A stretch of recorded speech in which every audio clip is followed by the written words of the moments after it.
house at 37 Legare was the home of John Bennett, born in Chillicothe, Ohio, at the tail end of the Civil War. He was an author, poet, artist, jack of all trades, family man, prodigious letter writer, historian, armchair philosopher, scholar, taxidermist, musician, and wit.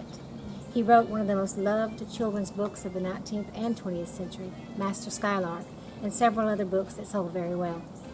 Bennett showed an early aptitude for art, but was equally proficient at writing. He began a career as a newspaper journalist when he was in his teens. Later, he became a freelance writer and found early success in publishing stories, artwork, and poems in magazines. It was in those years he published his most famous poem, In a Rose Garden, when he was 30 years old. It has since been anthologized, reprinted, and even set to music. Bennett was a workaholic who drove himself to the brink of physical and nervous exhaustion in the late 1800s.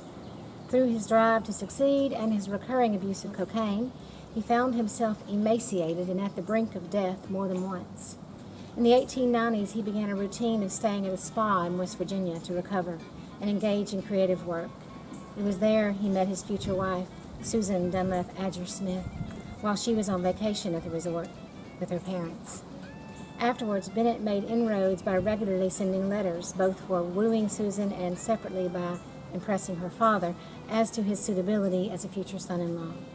In 1898, when Bennett was recuperating from one of his many maladies, he was advised by his doctor to spend the winter somewhere warm.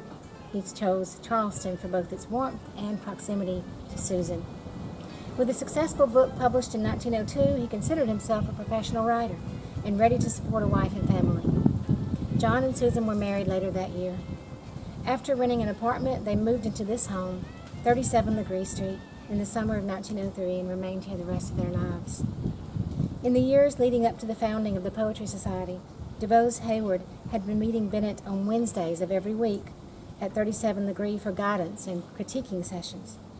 Bennett relished the role as mentor and helped Heyward bolster his prematurely curtailed formal education by nitpicking his writing and suggesting books and poems to read.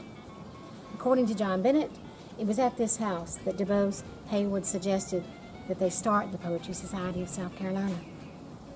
Describing the time leading up to the founding of the Poetry Society, Bennett wrote, "For over 2 years, every Wednesday night we met, had supper, etc., discussing the problems that perplexed us most and the possible solutions.